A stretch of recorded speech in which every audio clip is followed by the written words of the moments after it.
lujo, Inma, Lenka, que nos acompañéis durante toda esta jornada. Presumimos de dar accesibilidad y esta es la muestra. Nos veíamos aquí en octubre de 2022. Aquel encuentro se llamó Reconectando, porque era la primera vez que las familias de chavales con diabetes nos volvíamos a encontrar después de la pandemia por COVID. En aquel encuentro recuerdo que nos felicitábamos porque hace algunos meses se había aprobado una nueva cartera de servicios y se habían ampliado las posibilidades de medición continua de glucosa. Y es verdad que durante este año y medio, casi 2 años, que la asociación ha estado vigía del cumplimiento de los acuerdos, hemos visto muchos avances. Enhorabuena a las familias que, habiendo debutado, lo siento, sigo diciendo debutar, habiendo diagnosticado recientemente, habéis salido ya del hospital con un sensor puesto. Enhorabuena. Para mí me sigue pareciendo un sueño, aunque también disfruté de ese derecho. Veamos, casi año y medio después, si hemos avanzado en todos los frentes. En cuanto a la exactitud y precisión de los medidores, su conectividad a infusores de insulina, las actualizaciones del algoritmo, esta palabra que nos parecía tan rara 10 años atrás y que forma parte de nuestras vidas, el dichoso algoritmo. La duración de estos dispositivos, las lesiones que sigue dejando en la piel, que no debemos pasar por eso. La facilidad de inserción, las alarmas que tienen, que muchos habéis dicho hoy, queremos que se personalicen las alarmas. La información que nos da, que nos ayuda a ajustar nuestras pautas. Las apps, de las que vamos a hablar largamente y que se conectan y se desconectan de nuestros dispositivos. Y, por supuesto, vamos a hablar muchísimo, porque tenemos esa obligación como asociación de la financiación y de algo que con el médico de mi hijo tengo la suerte de hablar de vez en cuando, que es la prescripción real. Es decir, ¿puede un médico prescribir todo lo que está en cartera de servicios o tiene alguna dificultad? Para hablarnos de todo ello está con nosotros el educador de esta casa del Hospital Infantil Niño Jesús. Raúl, por favor. Raúl Alcalá, un aplauso.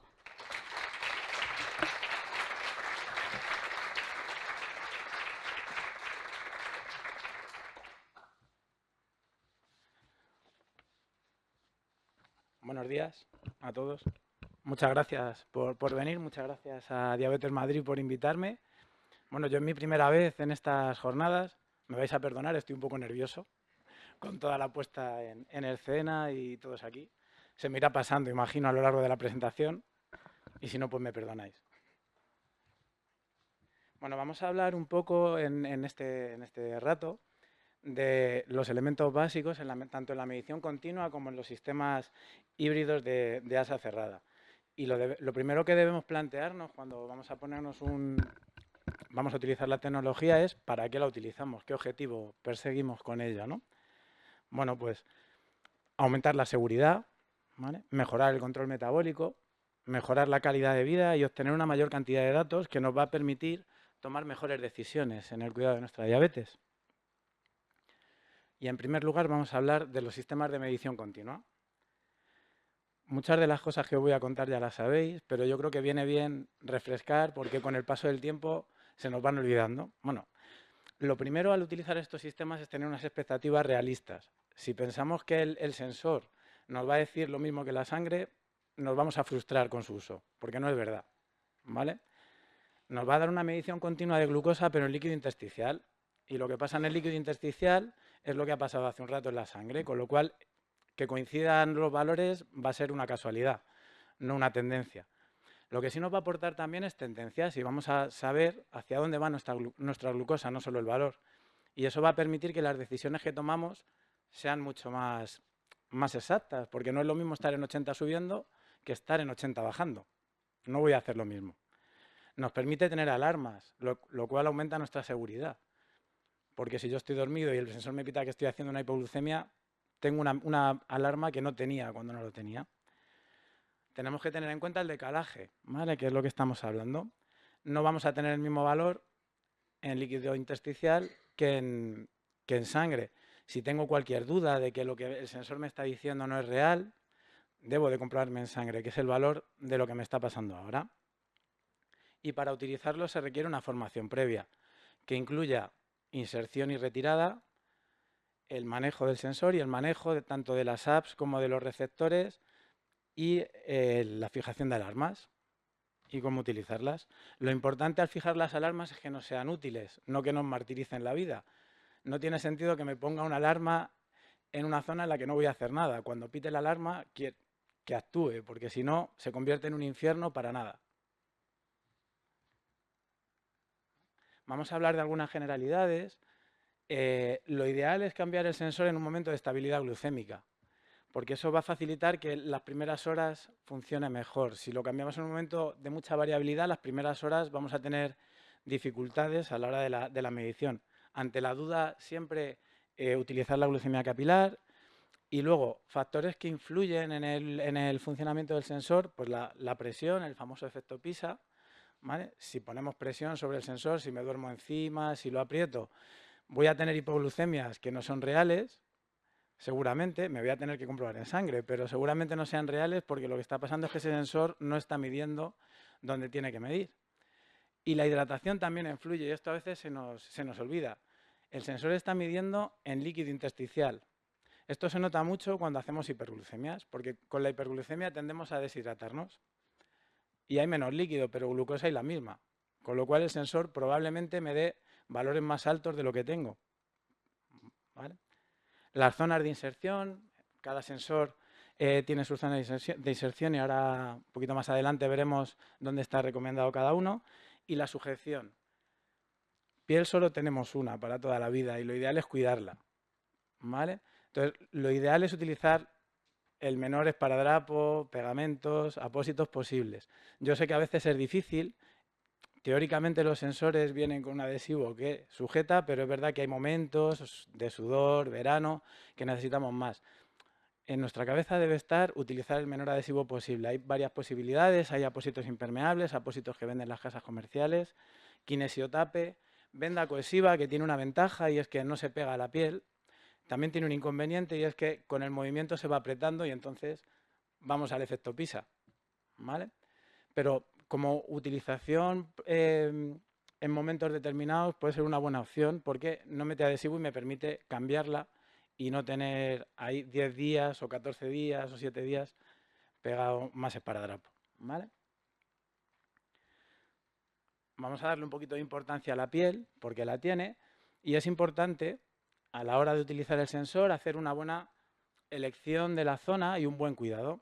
Lo primero es elegir una zona en la que no tengamos lesiones cutáneas, heridas, irritaciones, para ponerlo, porque eso va a hacer que funcione mejor y que cuidemos un poquito la piel. Y que la zona esté bien seca y desinfectada cuando lo insertemos. A veces podemos precisar protección porque tengamos una dermatitis irritativa, podemos utilizar apósitos entre el sensor y la piel. E incluso puede ser necesario utilizar corticoide en aerosol de manera puntual, siempre de acuerdo con una prescripción médica. Durante el uso vamos a valorar si tenemos signos de reacción como picor, dolor, enrojecimiento, para valorar si podría ser una reacción alérgica y valorar posibles opciones. Y en la retirada, humedecer para retirar. El método del tirón, cuidado, ¿vale? Porque sí, me tiro y me llevo media piel, ¿vale? Entonces intentar humedecerlo, no aplicar productos irritantes, alcoholes, ¿vale? Intentar humedecer con agua. Una buena opción son los sprays para retirar adhesivos, pero tiene una limitación importante y es que son bastante caros, ¿vale? Pero como opción es una opción bastante buena. Mantener una buena hidratación de la piel tras la retirada es fundamental, dejar descansar bien la zona, intentar no volver a insertarme un sensor en esa zona. Hay estudios que estiman que el tiempo que tarda la zona en recuperar ronda los 20-25 días. Entonces debería intentar evitar esas zonas durante ese tiempo Y si hay una reacción cutánea, valorar junto con el facultativo el uso de un corticoide tópico para recuperarla. Estos son los modelos de sensor que tenemos disponibles a día de hoy en la Comunidad de Madrid. ¿Vale? Abbott tiene el FreeStyle 2 y FreeStyle 3. Descon, el Descon One Plus, G6 y G7, aunque G6 va a tender a desaparecer cuando todos los dispositivos de infusión sean compatibles con G7. Guardian 4 y Simplera por parte de Medtronic. Menarini tiene el Glucomen Day y Eversense tiene el XL, que no hablaremos mucho porque no está aprobado en pediatría. En cuanto a las características de los sensores, casi todos son de monitorización transcutánea, excepto el Eversense, que es implantable, pero insisto, no vamos a hablar mucho de él porque en pediatría no está aprobado. Las zonas de inserción, los de Descom se pueden insertar en brazos y abdomen, y en niños también podemos utilizar las nalgas. Los de Free en el brazo, los de Medtronic, brazo y abdomen en adultos, y en niños brazos y nalgas. El Glucomen en abdomen y brazo, ¿vale? Y luego las duraciones de los sensores, los de Descom duran 10 días, Abbott 14 y Medtronic 7 y Glucomen 14. Casi todos tienen disponibilidad de un receptor externo que hace que no necesitemos el móvil, menos Medtronic, que solo podemos verlo o en la bomba o en una aplicación móvil. ¿Vale? Y la aprobación en pediatría, pues ya veis, Descom está aprobado para mayores de 2 años, Abbott para mayores de 4, Medtronic, el Guardian solo para mayores de 7, pero es verdad que Simplera, que está empezando a funcionar, está aprobado para mayores de 2 y Glucomen para mayores de 6. En cuanto a las calibraciones, casi ninguno precisa calibraciones, solo Glucomen, ¿vale?, que precisa 2 el primer día y 1 diaria después. El resto no precisan calibraciones, pero sí que se pueden calibrar, excepto los de Abbott.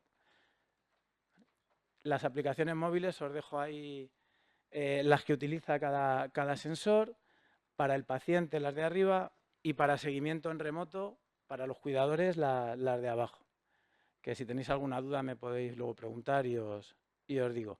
Y en cuanto a las alertas, Descom One Plus y Free tienen hipoglucemia, hiperglucemia y todas las alertas de funcionamiento de sensor, pérdida de señal. G7, Guardian 4, Simplera y Glucomen tienen también alertas predictivas. Y ahora vamos a pasar a hablar ya de los sistemas híbridos de asa cerrada. ¿Vale?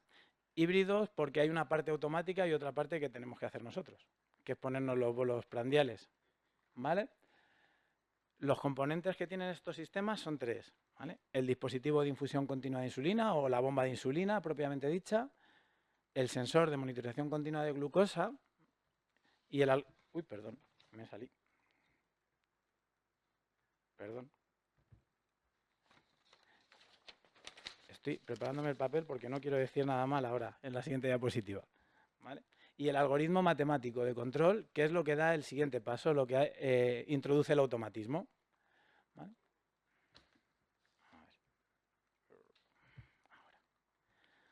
Vamos a hablar ligeramente de los algoritmos para que tengamos. Hay 3 tipos de algoritmos.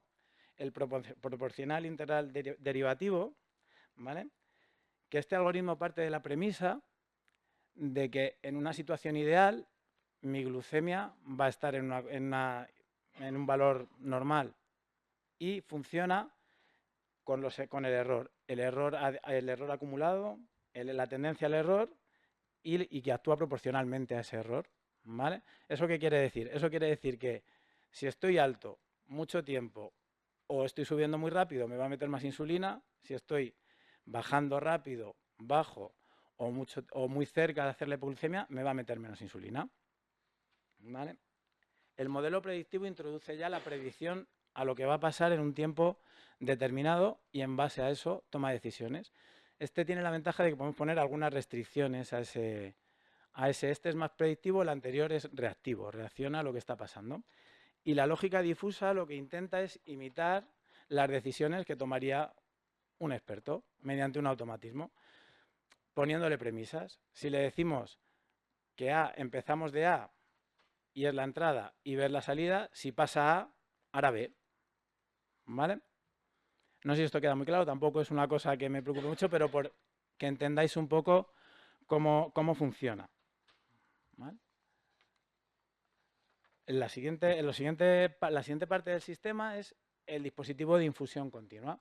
Y el dispositivo de infusión continua tiene varias partes. Está la bomba propiamente dicha, tenemos los reservorios donde va alojada la insulina, que pueden ser cartuchos precargados o puede ser un reservorio rellenable, los catéteres o líneas de infusión, que tenemos disponibilidad de varias longitudes, ¿vale? Entre 45 centímetros y 110, y las cánulas, que es la parte que llevamos insertada en el cuerpo, ¿vale? Que son de diferentes materiales, diferentes longitudes, ¿vale? Y que es importante que elijamos la que mejor nos viene. Tenemos varias opciones, tenemos cánulas de teflón, ¿vale?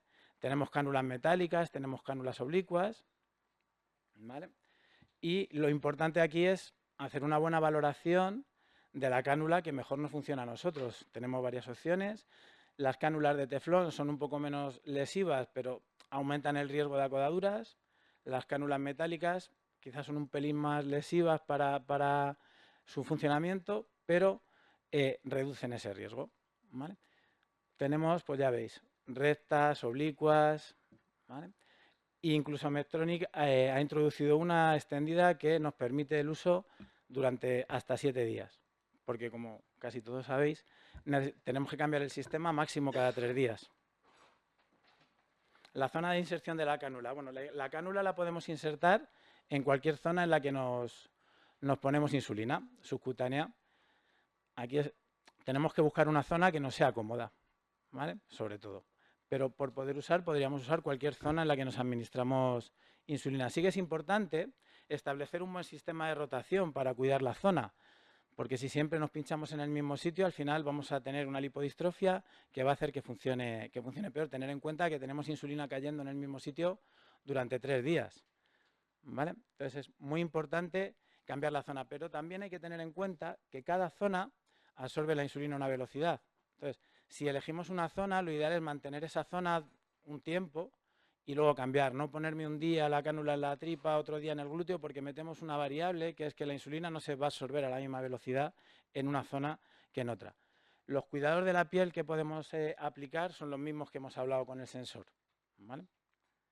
Y ahora vamos a hablar un poco de los sistemas que tenemos disponibles a día de hoy. Por un lado tenemos el Minimed 780, ¿vale? Que tiene marcado CE para mayores de 7 años o utilización de 8 unidades mínimo. El algoritmo es PDI más lógica difusa, ¿vale? Como hemos visto antes. Los objetivos que podemos fijar son 100, 110, 120, una duración de insulina activa de entre 2 y 8 horas. Administra correcciones automáticas. Podemos utilizar un objetivo temporal de 150 para determinadas situaciones. Es resistente al agua, funciona por Bluetooth y funciona con pila AA. El Tandem Slim con Control IQ, que tiene un marcado CE para mayores de 6 años, 10 unidades o 25 kilos. El algoritmo es predictivo. Un objetivo que podemos fijar entre 112,5 y 160, con un modo sueño que fija el objetivo entre 112,5 y 120 y que es programable. Un modo actividad que fija el objetivo entre 140 y 160, una duración de insulina activa que es fija en 5 horas, permite administrar un bolo extendido en 2 horas, es táctil, no es resistente al agua y funciona con batería. Y el sistema Isopan con cama PS, que tiene marcado CE para mayores de 1 año, algoritmo predictivo también, un objetivo fijo de 104 que permite modificar entre 80 y 198, tiene unos modos Boost y Ease-Off que permiten hacer el algoritmo más intenso o menos intenso, es resistente al agua, el algoritmo se aloja en una aplicación móvil y no en la bomba, al contrario que en las otras dos, que el algoritmo está alojado en la bomba, funciona con pila AAA y permite cierta interoperabilidad, puesto que tenemos la aplicación en el móvil y funciona a día de hoy con Descon G6, pero funcionará con Free 3 y con G7. ¿Y qué ventajas tiene la utilización de estas tecnologías? Bueno, pues que para empezar que la administración de insulina es parecida a la fisiológica, ¿vale? Cuando utilizamos lenta y rápida, hacemos un parche, ¿vale? Cuando utilizamos este sistema estamos haciendo algo mucho más parecido a lo que hace nuestro cuerpo. Nos permite utilizar un calculador de bolos, que va a hacer que los bolos sean mucho más eficaces.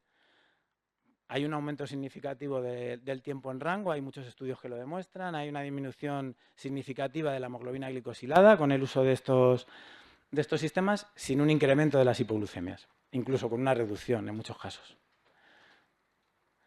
Vamos a hablar también un poco de las dificultades que podemos encontrar, porque no voy a hablar solo de lo bueno. Sí que os digo que si ponemos todo en una balanza y desde la experiencia que tenemos en este hospital, acaba pesando más las ventajas que los inconvenientes que vamos a ver por norma general. El primer inconveniente es la estética. Siempre me tira un poco para atrás el tener que llevar algo todo el día puesto, un cable que pasa por aquí, y hay edades especialmente complicadas, ¿no? La adolescencia, todos podemos pensar en los adolescentes, ¿no? La fatiga tecnológica. Puede llegar un momento que me canse de las alarmas, el tener que estar todo el rato pendiente de la bomba. Bueno, hay que trabajar en ello. Una parte importante para evitar esto es lo que hemos hablado antes, de tener las alarmas fijadas en los límites ideales para que esto no se convierta en un infierno, ¿vale?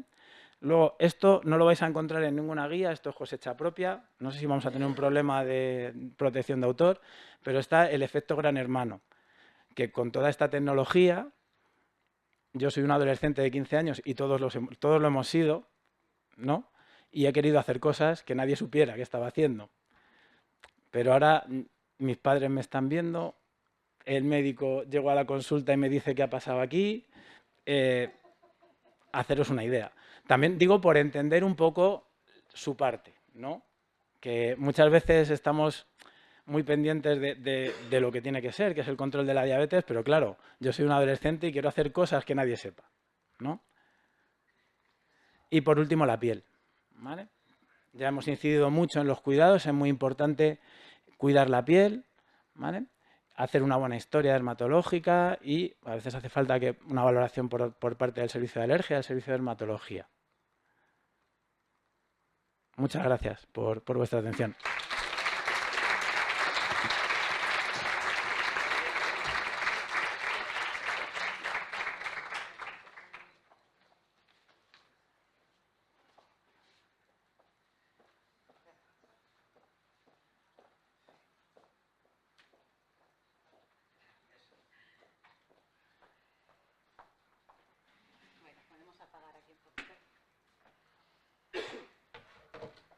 Bueno, pues muchísimas gracias, Raúl, por la claridad y el humor también con el que a veces hay que explicar las cosas. Por allí, por el fondo, estaban diciendo, pues yo no sé Gran Hermano, si yo nunca lo he visto, pero sí sabemos de qué estamos hablando, sí. Cuando te quitas una bomba, cuando comes fuera de horas, es una intromisión en la intimidad de los chavales y vamos a hablar de eso también hoy. Mira, Raúl, yo quiero hacer extensivo el agradecimiento a todos los educadores y a todas las educadoras que nos acompañan en el día a día. Me gustaría que les dierais un aplauso a los educadores, por favor.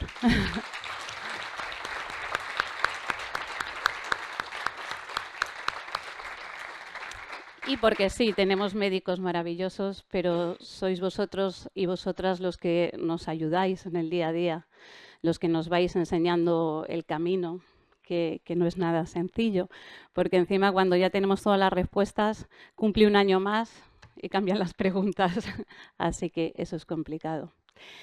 Y es que toda la jornada de hoy tiene como hilo conductor, junto a esa innovación e investigación de la que nos hablaba Patricia, la realidad de la diabetes. La asociación siempre os va a hablar de la realidad de cómo es vivir con diabetes, diabetes infantil y diabetes juvenil, que eso es para verlo, ¿verdad? Eso es para vivirlo. Como en cualquier asunto de nuestra vida, existe una diferencia entre lo que debemos hacer y lo que en un momento dado podemos hacer. Múltiples motivos, ¿verdad? No hay que hablar de la conciliación laboral, de nuestras relaciones familiares, de la falta de tecnología en algunos hospitales, como nos ha dicho Pilar, por muchos motivos. Y al final, esta distancia entre el deber y lo que puedo hacer es el margen de lo posible. Y es ahí desde donde gestionamos la vida, cualquier cosa, y por supuesto la diabetes, no solo la de los niños, la de los adultos, ¿verdad, Pilar? También, desde lo posible. Bueno, pues yo para hablar de lo posible me gustaría invitarte a esta mesa, Patricia, si puede ser. Muchas gracias.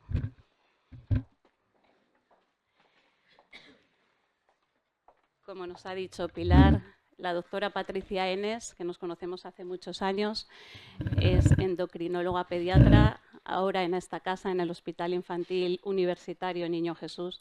Y me gustaría que en esta mesa también estuviera Olga Sanfont. Olga es psicóloga especialista en diabetes infantil y juvenil. Ella participa en muchos foros y, por supuesto, la podéis encontrar en la asociación. Ya sabéis que el tratamiento clínico y la psicología en una enfermedad crónica tienen que ir de la mano. Yo tengo muchas preguntas para vosotras, si me dais permiso, y que nos han ido transmitiendo los papás. Vamos a empezar por hablar por el polo del deber, de lo que se supone que deberíamos hacer en cuanto a la gestión de la diabetes infantil y juvenil. Patricia, ¿nos puedes contar cuáles son esos consensos que ahora rigen el adecuado tratamiento de la diabetes infantil y juvenil? Por supuesto.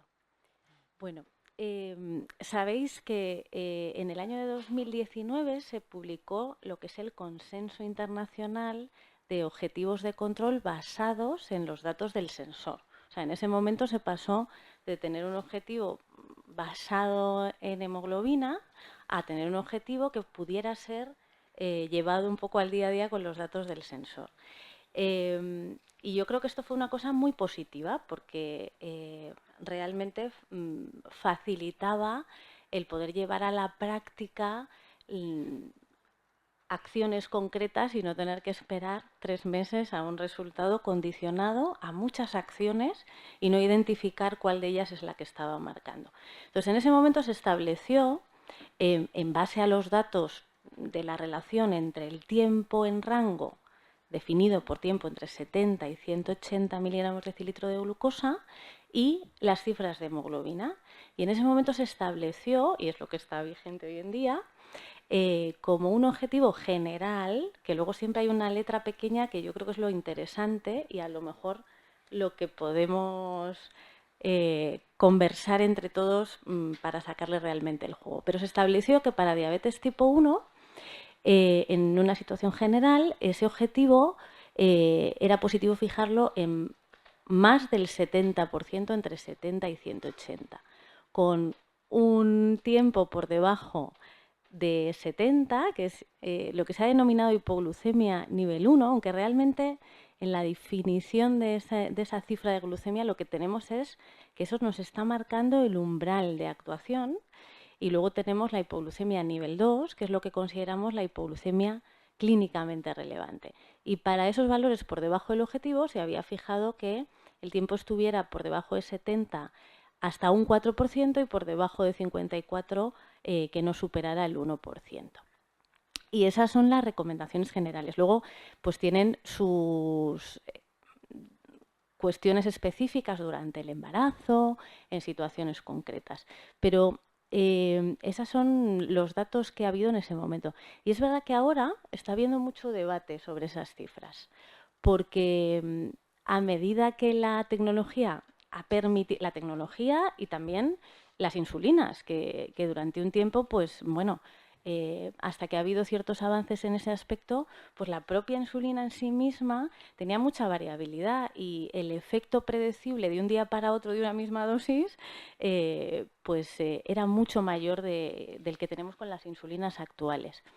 Entonces, estos avances han permitido, sobre todo los sistemas híbridos de asa cerrada, que esos objetivos que hasta ahora no están conseguidos internacionalmente, por la población en general, cuando analizamos los datos, pues vemos que en líneas generales lo que podemos decir es que menos del 30% de los pacientes con diabetes actualmente cumplen ese objetivo.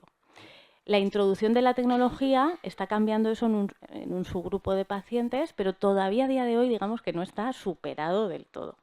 Pero a la vez está surgiendo otro tipo de parámetros que pueden ser interesantes, como es lo que se ha denominado el tiempo en rango estrecho o el tiempo en normoglucemia, que esto está en pleno debate, que sería el tiempo entre 70 y 140. Y este nuevo parámetro o estos límites han aparecido en relación con que cada vez tenemos más datos de cómo es la glucemia en personas que no tienen diabetes con un sensor de glucosa.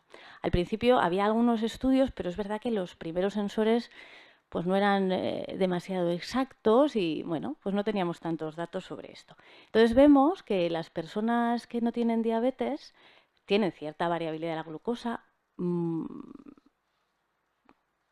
la tienen, poca, la tienen, luego podemos decir alguna cifra, y este tiempo entre 70 y 140 refleja mucho mejor cómo es la glucemia en una persona sin diabetes. Se estima que en algunos estudios pues, que el tiempo entre 70 y 140 en una persona sin diabetes pues, es alrededor del 96% más o menos.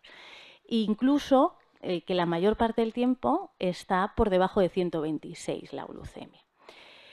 Y esto también ha venido un poquito porque ahora también se han publicado estudios interesantes de la extrapolación del riesgo de complicaciones a largo plazo, no solo por datos de hemoglobina, que son los datos clásicos que hemos tenido de los primeros estudios del DCCT, que demostraron esta relación entre la hemoglobina y las complicaciones, pues ahora se ha hecho con esos mismos datos una extrapolación a cómo es ese riesgo en función de los valores de tiempo en rango. Y se ha visto que efectivamente pues un tiempo en rango por encima del 70% reduce mucho las complicaciones, pero no las llega a eliminar del todo, porque efectivamente el tiempo entre 70 y 180 no refleja la normalidad. Entonces, estamos ahora mismo en un debate, me ha encantado lo de lucha viva, estamos en un debate en este sentido en el que también las familias deben participar porque no hay un objetivo establecido para este tiempo en rango estrecho. Sí que sabemos algunas cosas, como que un tiempo en rango estrecho entre 70 y 140 por encima del 55% del tiempo, parece que se relaciona con una hemoglobina por debajo de 6,5, que es el objetivo actual, con mucho hincapié en los niños por debajo de 6 años, que justo son los que más hemos evolucionado en este tiempo. Hace años ya, pero bueno, no tantos, 2014, 2015, todavía se mantenían objetivos para este grupo de edad muy elevados, hemoglobinas de, bueno, hasta 8,5, si en algunas guías podíamos encontrar, si existía mucha variabilidad glucémica, que la existe por definición en el niño pequeño. Y a día de hoy, aunque no está tan definido en otras poblaciones, las guías de la ISPAD, de la Sociedad Internacional de Diabetes Pediátrica, sí que recogen que se recomienda utilizar este objetivo de tiempo en rango estrecho en los menores de 6 años, porque son precisamente las personas que tienen un debut o un diagnóstico de la diabetes por debajo de los 10 años los que tienen más impacto en el futuro en complicaciones y en años de vida perdidos. Con lo cual, ahora mismo,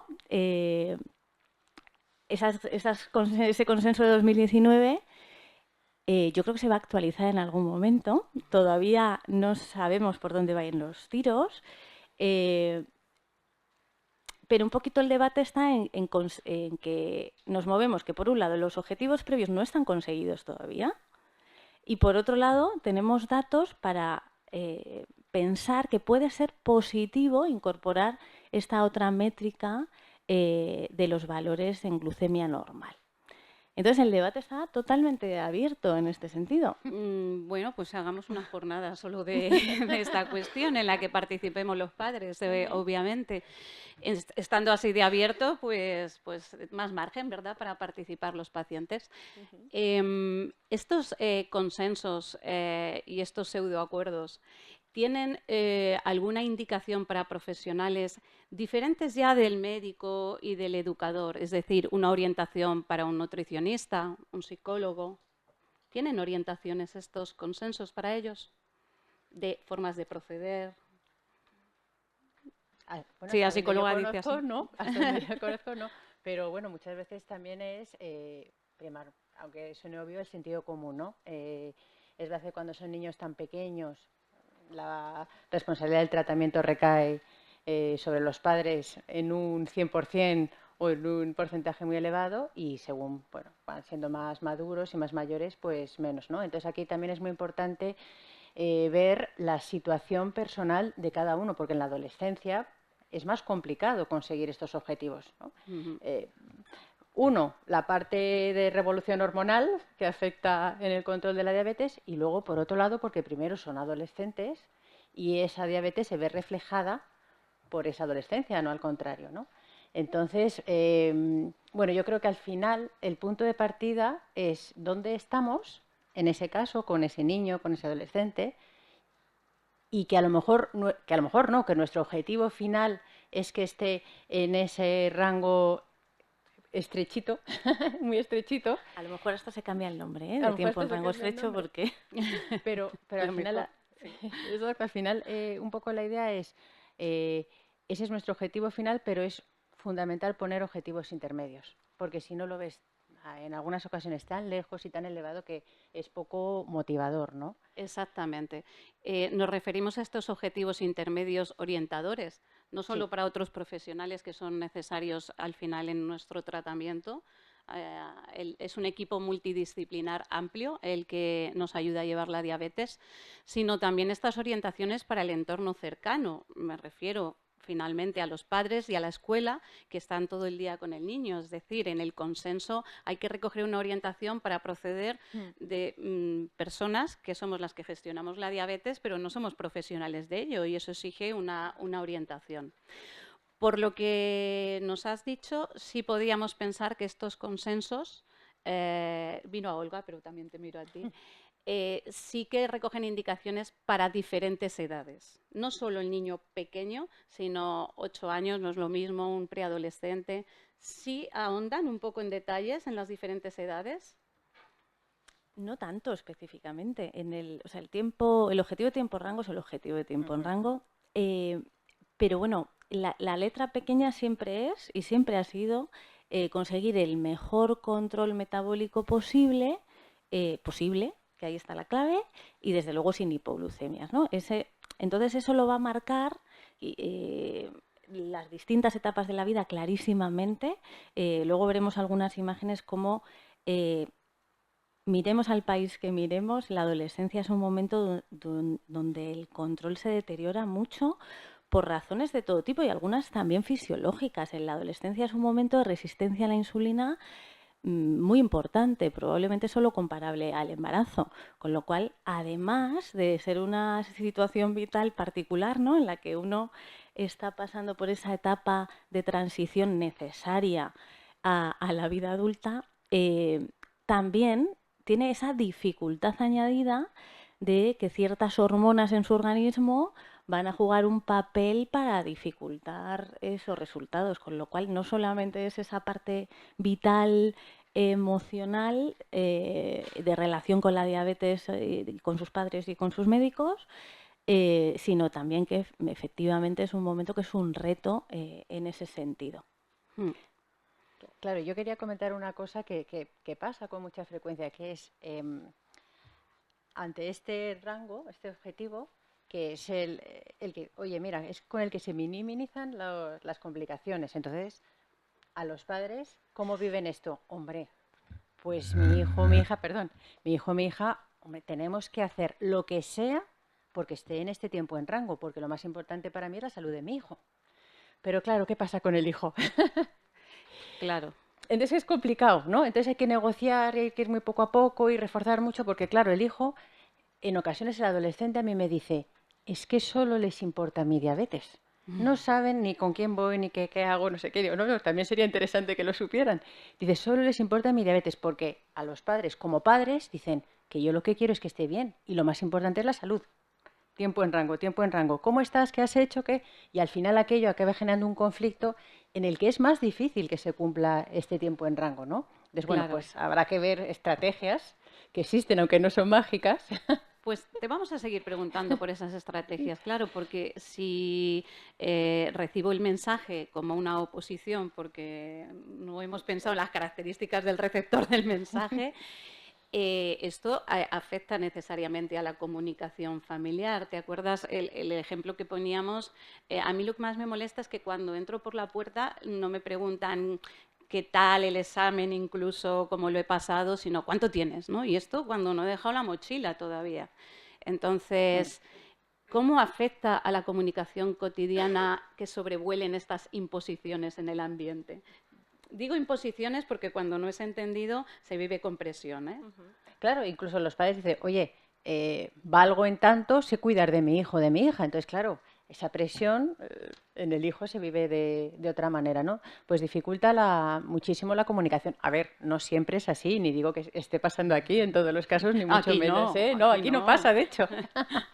Pero sí que es verdad que yo creo que la diabetes, para que no agote, para que no queme, tanto a padres como hijos, como hermanos, es muy importante el objetivo, vale, subobjetivos para conseguir este objetivo, pero solo hablar de la diabetes cuando toca hablar de la diabetes, porque ¿cuántas veces hablamos de la diabetes sin que haya pasado nada extraordinario?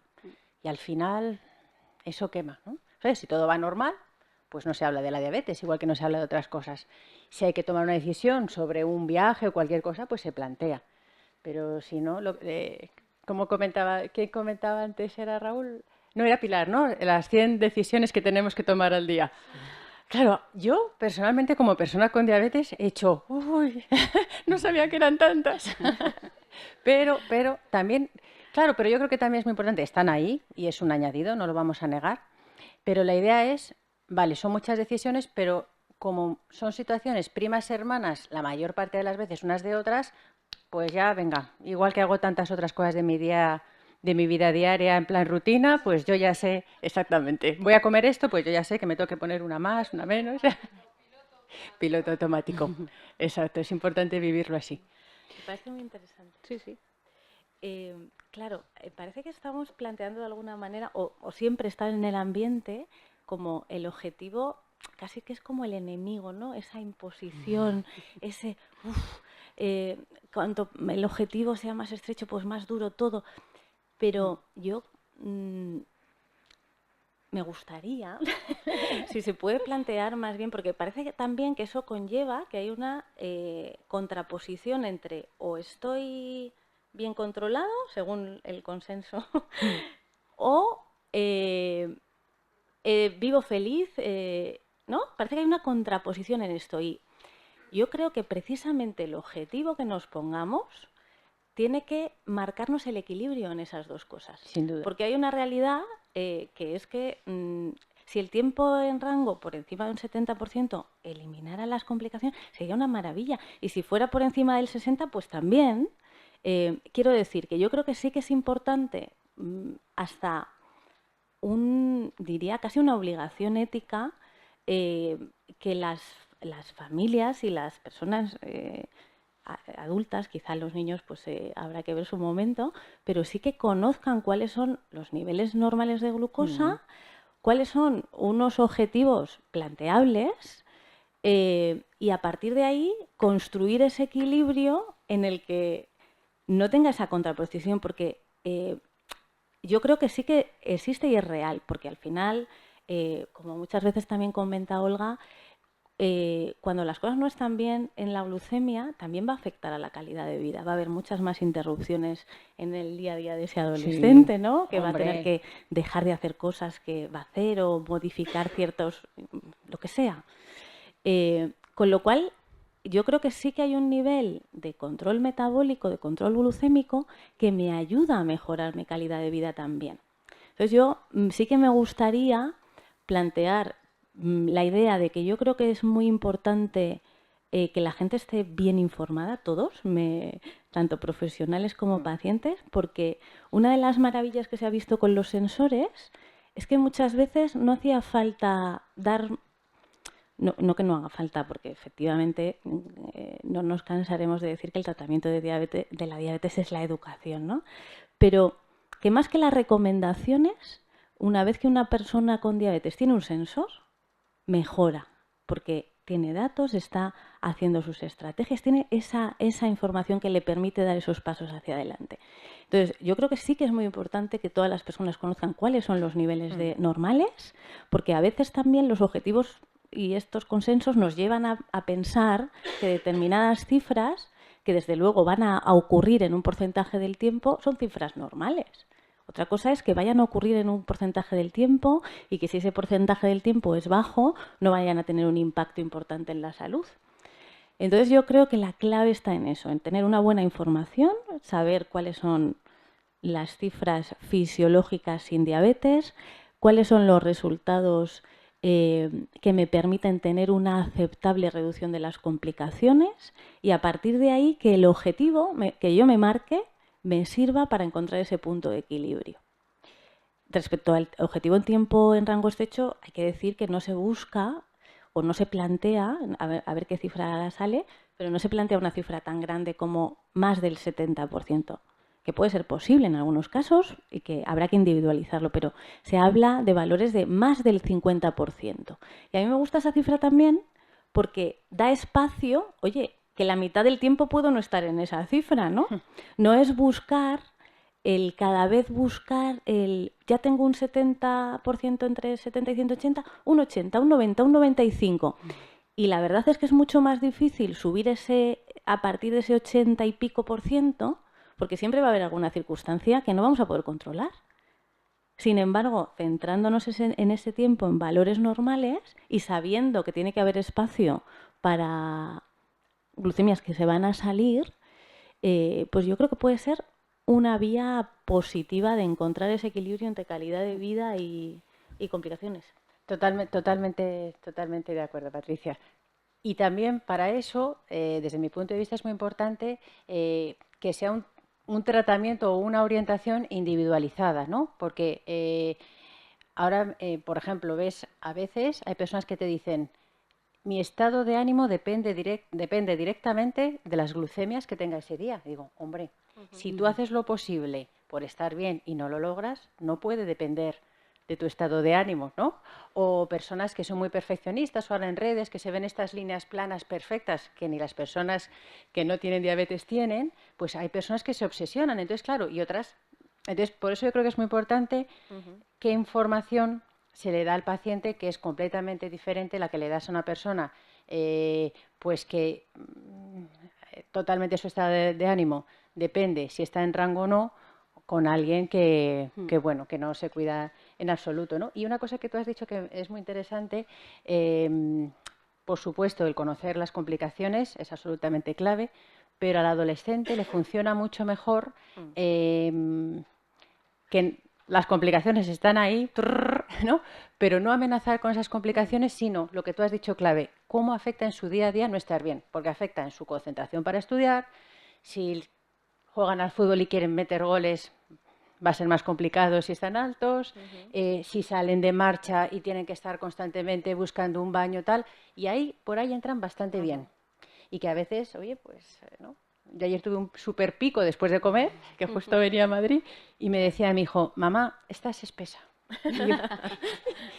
Desde el cariño. Yo no me daba tanta cuenta, pero efectivamente tenía razón. Claro. Y entonces, bueno, y no sabía qué había pasado, ¿no? Que a veces no es culparnos, sino, y hay casos que dices, oye, mira, tienes que atender mucho más tu diabetes, ¿no? O sea, tiene que ser individualizado. Nos vamos a quedar ahí de momento porque me parece que habéis lanzado unas conclusiones perfectas y maravillosas en la necesidad de individualizar, de respetar a cómo es cada persona, cada familia. Me quedo con esta palabra del equilibrio, que es al final con lo que vivimos. Vamos a hacer un llamamiento a las personas que cuelgan fotos en internet poniendo un 100, mira un 100, porque al final lo colgamos las personas con diabetes y nos estamos haciendo un flaco favor. Y es verdad que eso al adolescente, que no suele colgar esas fotografías, le añade bastante presión. Así que vamos a hacer una llamada de atención a esa exigencia. Bueno, nos lo ha indicado Patricia, lo hemos hablado con Raúl, nos lo decía Pilar, que los sistemas híbridos de asa cerrada son el tratamiento más indicado para la gestión de la diabetes tipo 1.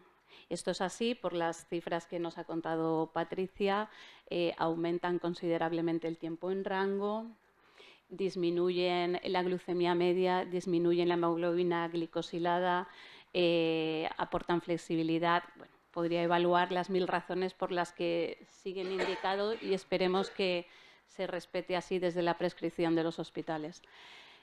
También Raúl nos ha contado muchas características específicas que nos llevan a pensar que lo podemos adaptar a cada necesidad, a cada edad y a cada ritmo de vida, porque al final se trata de adaptar la diabetes a nuestra vida y no nuestra vida a la diabetes. Y sin embargo, los sistemas híbridos de asa cerrada no siempre son la elección. Claro, nos podíamos pensar que es por muchos motivos, ¿no? Pues si no me lo prescriben, no me lo prescriben, o no sé usarlo, o nadie me ha dado esta formación. Pero hay un aspecto mucho más sutil que no se suele considerar y que hoy lo hemos querido destacar, ya que estamos aquí en familia, las familias, y es la libertad de elección del individuo. Y ya no solo digo de la familia, digo del menor. Para hablar de este margen de lo posible, quiero invitar aquí a esta mesa a Lola Bahamonde, por favor, y a María Ángeles Rodríguez Dávila, por favor, un aplauso para ellas.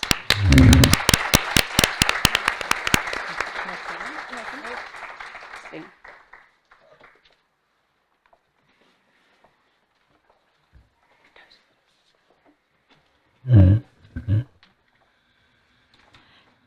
Muy buenas. Bueno, pues nada, muchísimas gracias a María Ángeles y a Lola por compartir este rato con nosotros. Y bueno, yo creo que vamos a empezar porque os podáis presentar un poquito y contar cuál ha sido vuestra relación con la tecnología en relación con la diabetes. Lola, ¿quieres presentarte? Sí, nada. Pues nada, yo soy Lola, soy una más de las familias que hay aquí. Soy mamá de 3 hijos y 2 de ellos son diabéticos. Pues la que debutó primero es la mediana, con 4 años, y 6 meses después debutó el mayor con 6 años. Es un momento hiper duro para todos, pero es que yo hacía menos de 10 años había visto debutar a mi marido. Es decir, yo he visto en menos de 10 años debutar a un adulto con más de 30 años y a 2 niños. Y bueno, pues en un momento te revuelve. A mí lo de mi marido realmente no me revolvió, era un adulto, ha tenido... Me vais a perdonar. No, pero era un adulto, o sea, había pasado todos esos... O sea, bueno, es que de hecho, cuando debuta un adulto no le hacen ni puñetero caso en la sanidad pública. Es decir, en el centro de salud te dan una fotocopia, creo, o algo así, te mandan a tu casa. O sea, yo, como lo he vivido las dos cosas, me parece que hay que decirlo. No sé si alguien más lo ha vivido, pero yo lo he visto. Un adulto, digamos, inteligente y, por tanto, ha gestionado su diabetes perfectamente. Y además, claro, no sé si, que tú eres la doctora, ¿eh? No sé si es porque debuta muy mayor, entiendo que más allá de los 30 años ya está bien, pero su diabetes es absolutamente maravillosa. Es sin bomba, lo de esos que se ponen las fotos en las redes, es él. Entonces, quiero decir que se une a un adulto una realidad diabetológica absolutamente distinta que lo que tenemos con los niños. O sea, lo de los niños no es que sean niños, que yo igualmente soy inteligente, somos de ciencias, quiero decir que sabemos hacer reglas de 3. La diabetes no es una regla de 3, señores. Y con todo mi respeto, ni los doctores saben qué hacer con nosotros, ni con los niños. Es decir, es bienvenidísimo el algoritmo, pero es que ni con el algoritmo. Creo que, es decir, no sé, mis hijos no llevan, ni mi marido lleva bomba, ¿vale? Entonces de ahí un poco lo vinculamos con la tecnología. Nosotros hemos empezado cuando no había sensores. Ellos ahora mismo estamos en pleno boom adolescente, 15 y 13 años. Y por tanto, la diabetes ha formado parte de su vida, de gran parte de su vida. Y según han salido los sensores y hemos tenido acceso fácil a ellos, digo fácil, Que al principio ¿vale? no, Porque al principio no era fácil, o sea, mi marido sí que ha empezado a usarlos antes que ellos y digamos, pues tienes que encargar a Dexcom, no sé, o sea, bueno, es una cosa realmente, o sea, nosotros, digamos, hemos gestionado la diabetes desde la vida normal y real de las personas, ¿vale? Entonces, hemos ido incluyendo, pues esto, los sensores, que si el 2, que si el 3, no sé qué, uno los pide, mi marido los pide por privado y ellos los tienen acceso con la seguridad social.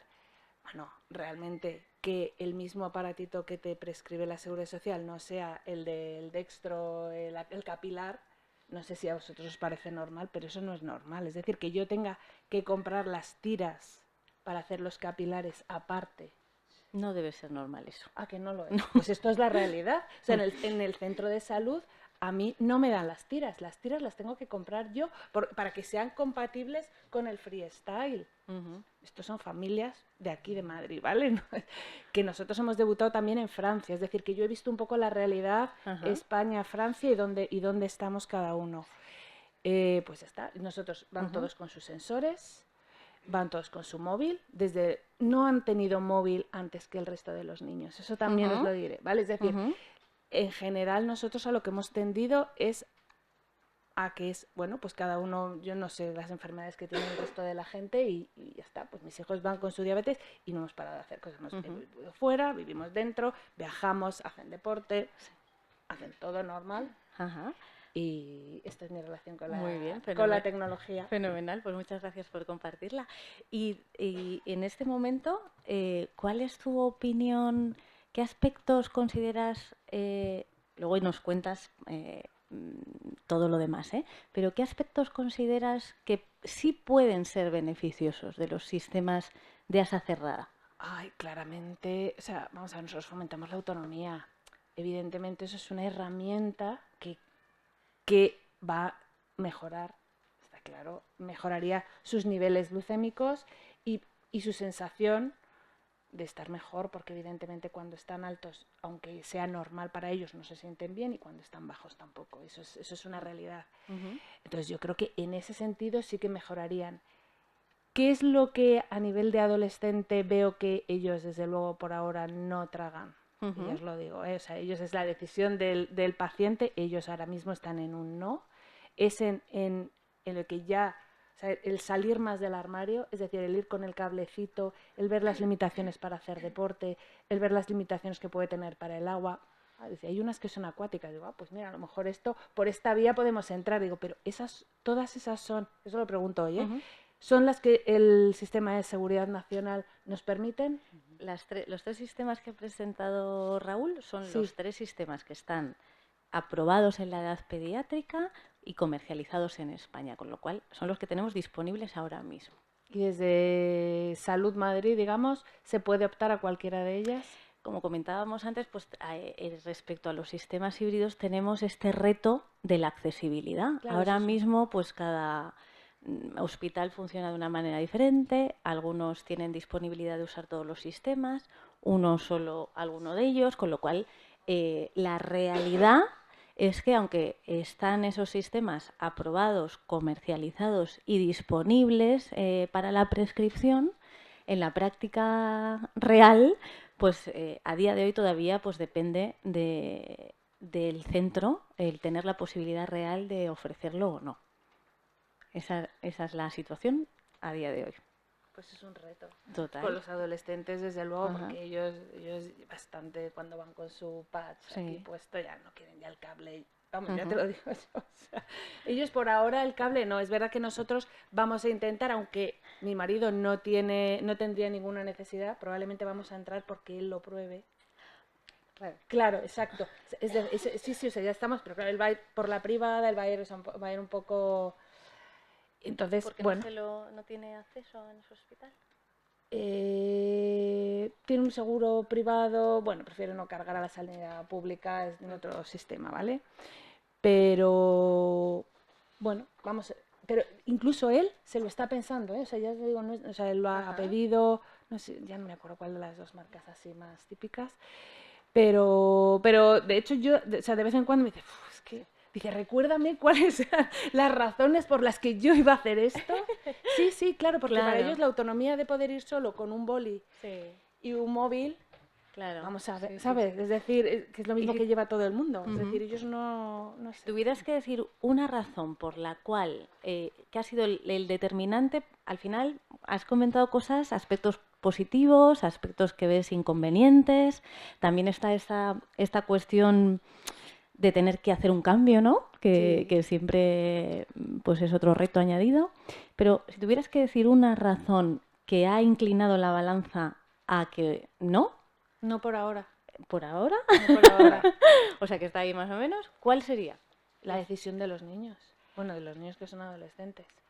Absolutamente. Y en su caso es por el aspecto estético, social, es decir, y además es que no parece, es decir, claro, mira, es que un niño que hace muchos deportes, que juega al fútbol, dice, ¿puedo ir con esto en el fútbol? O sea, él hace esas preguntas. Claro, Se lo puede quitar, pero luego te dice, no, pero no te la puedes quitar, siempre que ¿no? Esas, creo que son respuestas que dan. Dicen, estoy en la playa, pues yo si me levanto por la mañana y me voy a ir a la playa, voy a estar 8 horas en la playa, supongo que él querría dejar la bomba en casa y a la vuelta, es decir, eso que yo lo que vengo es a oír a los que las llevan para que me cuenten las ventajas, ¿eh? Yo soy mamá que viene a oír las ventajas, o sea, porque yo sé, ellos, claro, según han hecho preguntas, las respuestas pues serán así y entonces, pues yo estoy bien como estoy. Claro, si me permites, ahí yo veo 2 puntos importantes. Uno, todo se puede, con bombas y bombas, todo se puede, es verdad, que no da lugar a la improvisación, todo hay que prepararlo, pero si se van a la playa 8 horas, tampoco se pueden olvidar de la diabetes, ¿no? No, claro, se llevan un boli. Pero en realidad, yo creo que de cara a la bomba, por un lado, es muy importante hablar con personas que ya la lleven, y eso es verdad que te da una información muy buena sobre las expectativas que uno pueda tener sobre la bomba de insulina. Y luego, por otro lado, para mí, yo he llevado desde hace 18 años bomba en automático desde octubre y las 2 veces fue porque mis endocrinas me dijeron, tú pruebas. Y si no, y eso de probar, que yo en principio decía, ay no, y eso de probar me abrió la puerta y han pasado ya muchísimos años con bomba, ¿no? Entonces, luego lo del cable tal, cuando lo llevas en el día a día, de verdad que pesa muchísimo menos, lo digo como experiencia personal, de lo que tú inicialmente creías que iba a ser. Es mucho más sencillo, de verdad que sí. Al menos darte la oportunidad, ¿no? Yo de cara a tus hijos es al menos darte la oportunidad de probar. Teniendo de mensaje de telón de fondo que la mayoría de la gente que lo prueba no lo cambia. No sé qué porcentaje será, Patricia, pero en general yo creo que es un porcentaje alto. Pero bueno, en cualquiera de los casos también hay espacio para esa decisión de no hacerlo. Yo creo que lo interesante es si esa decisión es una decisión informada, que realmente han tenido ellos la oportunidad de ver el sistema, tener esas conversaciones con otras personas, y si su decisión personal es que no, pues adelante, ¿no? También es una posibilidad. Sobre todo, con los menores yo creo que también hay un debate, no sé si tus hijos a lo mejor ya son un poco mayores, ¿no? No son muy pequeños. Sí, 3 adolescentes. Ajá. Adolescentes, ¿no? Que también es verdad que en general a partir de los 12 años, muy individualmente cada niño, pero sí que es necesario considerar la opinión de la persona y del niño en relación a su edad, ¿no? Pero sí que es verdad que también hay un debate un poquito aquí. Por ejemplo, un niño pequeño, por ejemplo, que no está bien controlado, por un lado se plantea la necesidad de avanzar en ese sentido, ¿no? Desde un punto de vista médico. Hay todo tipo de situaciones, ¿no? El 99% de los casos pues son familias como vosotros, absolutamente entregadas, que hacéis cada día un trabajo increíble y que, vamos, que nos inspira a todos. Pero es verdad que hay un porcentaje de los casos, situaciones sociales complicadas, que a veces pues hay que hacer hasta intervenciones y que no necesariamente el niño está capacitado para tomar esas decisiones del todo, ¿no? Entonces también hay un equilibrio ahí entre respetar las opiniones, decisiones personales y el cuidado en un momento dado de un menor, ¿no? Que no es tu caso, pero por poner un poco todas las situaciones sobre la mesa. Y también yo creo que el momento es clave. Y el decir, no, por ahora, tú lo has dicho, ¿no? No por ahora, perfecto, no por ahora. Eso no es cerrarte ninguna puerta en el futuro, ¿no? Ellos van a acabar con, vamos a ver, esto Sí, es un tema, es decir, la tecnología está ahí y los números están ahí. Sí, es Lo verdad que que pasa si se niegan, de negación, ¿eh? No digo de bueno, sino me niego, según mi experiencia hay que esperar un poquito. Y cuando sean un poquito más receptivos, date la oportunidad de probar. Sí. Y generalmente... Sí, yo creo que la funciona estrategia bien. está bien, está armada y llegarán a ello, pero hay que... Fenomenal, pues muchísimas gracias, Lola. Adelante. Hola, yo soy María Ángeles, soy madre de Rubén, es el niño que sale en la foto del cartel de las jornadas, que está a caballito encima del hijo de Elena. Tiene ahora 12 años, el diagnóstico fue con 5 y fue en una época en la que todavía la tecnología no estaba. Entonces, no empezamos pronto con la tecnología con respecto a cómo se empieza ahora, que salen ya con el sensor y la bomba, pero sí que fuimos por delante, y por delante del equipo sanitario nuestro incluso. Entonces, yo cuando el niño se diagnosticó, claro, pues como a todos fue un pesar tremendo, pero me repuse enseguida porque dije, bueno, la enfermedad la va a tener, ¿qué puedo hacer yo? Y bueno, ya en alguna ocasión lo he comentado, que lo que hice fue formarme e intentar que tuviera lo mejor.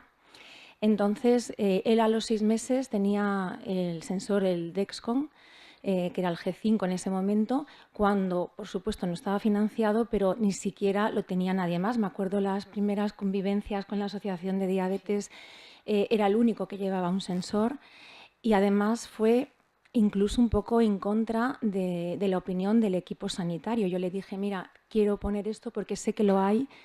Y decían, bueno, pero es que eso no te va a quitar que le midas en sangre, es que no vas a poder tomar decisiones. Bueno, y quiero decir que he tenido que ir, pues eso, marcando el ritmo que yo creía que era el conveniente.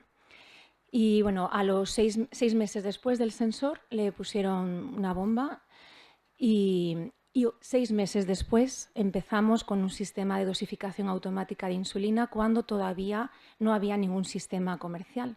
Los sistemas do it yourself. Y con el primero de ellos estuvimos 1 año, luego cambiamos a otro sistema do it yourself con el que hemos estado 4 años más y ya desde hace 1 año estamos con un sistema comercial. Y bueno, a lo que me refiero que nuestra relación con la tecnología ha sido pues muy estrecha y muy anticipadamente y por delante de lo que había, con el objetivo de intentar darle el mejor tratamiento posible. Y María Ángeles, ¿qué ventajas e inconvenientes ves? Bueno, ventajas para mí todas, ¿no? No solo cuantitativas que ya se han comentado, de cifras, se me oye bien, ¿verdad? De cifras de mejoría de todo, ¿no? Disminución de glicada, aumento del tiempo en rango, pero también de calidad de vida. Al final, los sistemas que ha llevado él siempre se han manejado desde una aplicación de móvil, con lo cual, bueno, pues ponerle insulina era dar a un botón de un móvil, las hipoglucemias eran no solo menos, sino tardaban menos en remontar, con menos cantidad de hidratos, porque el sistema ya iba quitando insulina. Noches enteras en rango sin tener que levantarse, amanecer siempre con la glucemia en rango, que eso es empezar el día siempre bien, no tener que tomar tantas decisiones y dedicar más tiempo a otras cosas, más descanso mental. Inconvenientes, yo creo que ellos, o por lo menos mi hijo, ayer le pregunté expresamente de cara a hoy, no sé si se siente más diabético con la tecnología que sin ella, porque al final lleva una riñonera con un móvil, con una bomba, que suenan las alarmas, que estás todo el rato sabiendo qué glucemia tienes. Él se sentiría menos diabético si no tuviera nada encima y si no estuviera todo el rato teniendo un valor, o sea, no sé si me explico, pero pues inconvenientes por los que ha dicho antes Raúl era, ¿verdad? El nombre, sí. Pues eso, le hace marcas en la piel, estás al final pendiente de llevar tantas cosas, pero creo que compensa, Claro, creo que merece la pena. Y también yo creo, María Ángeles, que tu niño, ¿cuántos años tiene ahora? Ahora 12. Claro, es que también es verdad que empieza en una edad en la que el aspecto, la estética, importa más. Entonces, a lo mejor el hecho de llevar bomba ahora le molesta más o que le deje marcas. Yo creo que es algo evolutivo, ¿no? ¿Qué pasará? Igual que a lo mejor si tuviese que ponerse insulina, yo creo que es más por la edad que tiene, el momento evolutivo, que por el hecho de llevar bomba, ¿no? Sí, y que yo creo que no se acuerda de lo anterior, porque yo ayer, porque me decía, a mí lo que más me molesta es llevar la riñonera y tenerme que cambiar la cánula, tenerme que cambiar el sensor, tenerme que cambiar el reservorio. Y digo, ya, pero es que eso es cada 3 días o cada 10 el sensor. ¿Tú te acuerdas que antes te tenías, cada vez que querías repetir de comer, tenías que volverte a pinchar. O sea, es que yo creo que también se le ha olvidado que antes no era más fácil. Hablando de ventajas, a mí, si me permitís comentar, el otro día un paciente mío que ha debutado, diagnosticado hace poco, hace año y medio, y está muy agobiado, dice, ¿y tú cómo lo haces para corregir después de comer? Si subes y bajas, ¿cómo haces? ¿Corregir tal? Y yo le dije, me quedé así pensando y dije, yo no tengo ese trabajo, porque llevo la bomba en automático. O sea, fue como para mí una revelación también. Es decir, claro, es que yo me he quitado un peso grande de la mochila. O sea, que es verdad que esa parte estética, que bueno, que de verdad que te haces a ella, te quita otra parte de trabajo mental. Como él decía, ¿y tú qué haces para corregir? Y yo, la dejo que actúe, salvo excepciones, que a lo mejor tengo que hacer yo algo, ¿no? Y eso yo creo que es muy, muy importante. Una cosa que ha comentado Raúl, que vamos, me ha parecido increíble, me ha gustado muchísimo tu presentación, y en el tema de complicaciones, gran hermano. Para mí esto es muy importante como psicóloga, y yo sí que os diría que ellos se ven muy agobiados en este sentido. ¿Cuánto de gran hermano cada uno verá? ¿Hacéis de gran hermano porque él lo necesita o por vuestra propia tranquilidad? Ahí va. Exacto. Entonces, si es por vuestra tranquilidad, habrá que trabajarla independientemente. Porque si es responsable, o sea, también hay que ver las características de estación. Si es una persona responsable, madura, esto es como la ubicación del móvil, ¿no? A lo mejor ya merece que se le vaya quitando algún tipo de control. Bueno, esto lo digo a modo de comentario porque lo has dicho y me parece súper interesante. Y pasa. En la comunicación familiar pasa. Estupendo. Pues muchísimas gracias a María Ángeles, a Lola y a ti, Olga, por supuesto, porque me ha encantado este broche final. Y nada, damos por finalizada esta parte y pasamos a la siguiente. Gracias a vosotros.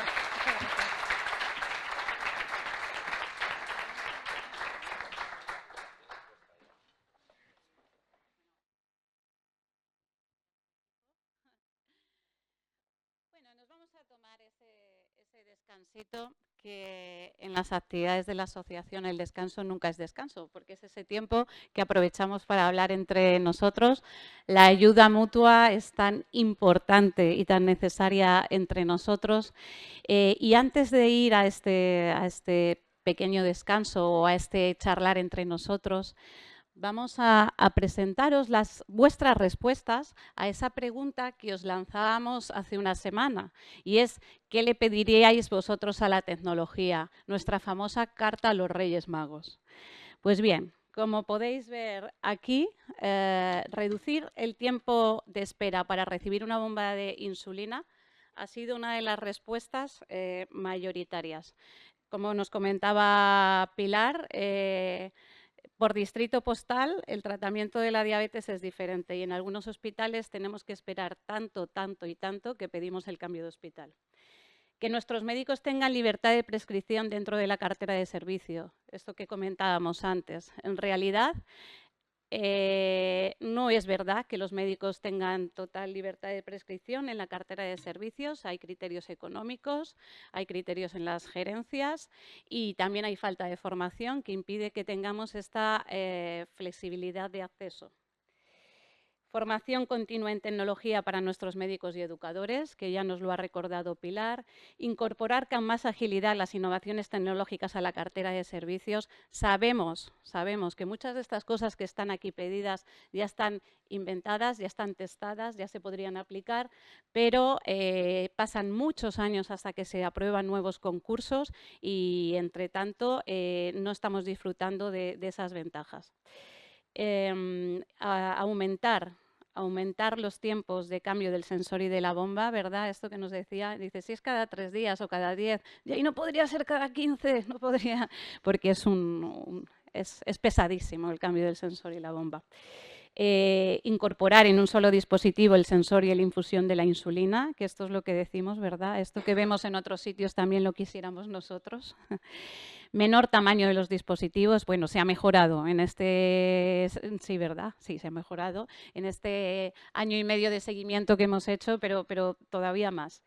Menor volumen de todos los fungibles, menos plástico. Somos diabéticos o personas con diabetes, perdón, y solidarios también. Queremos menos plástico y sobre todo no tener que facturar una maleta extra en un avión porque no me caben todos los fungibles.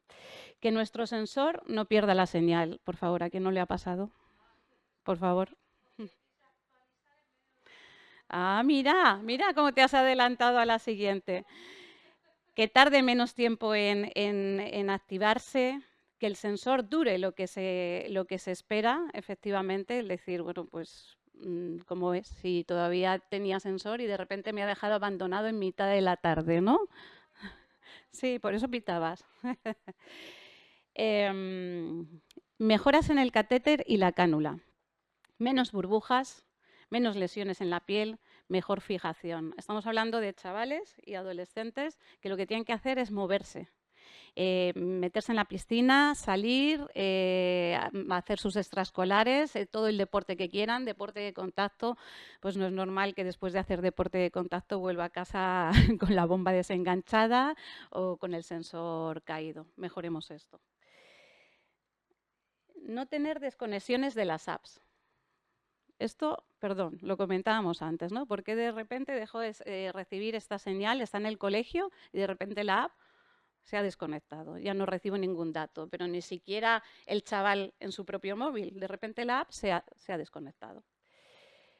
Que el uso del móvil sea opcional en el caso de los niños pequeños. Y esto quiero que se entienda bien y además lo hemos dicho muchos en esta encuesta, porque no es lo mismo lo que pedimos para los adultos, que nos parece una ventaja maravillosa que yo saque mi móvil o mi reloj y vea la glucemia, que lo haga un niño que hemos decidido que no tiene edad para tener móvil, porque los móviles son adictivos y entonces es muy importante, tan importante como la diabetes.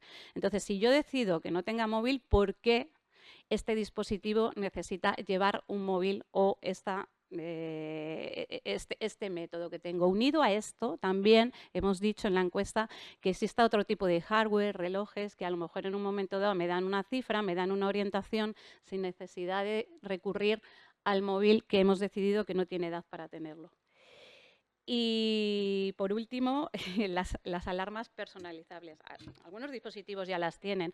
Yo creo que en realidad lo que quisiéramos es que el dispositivo tuviera un gadgetobrazo que saliera y le diera oye,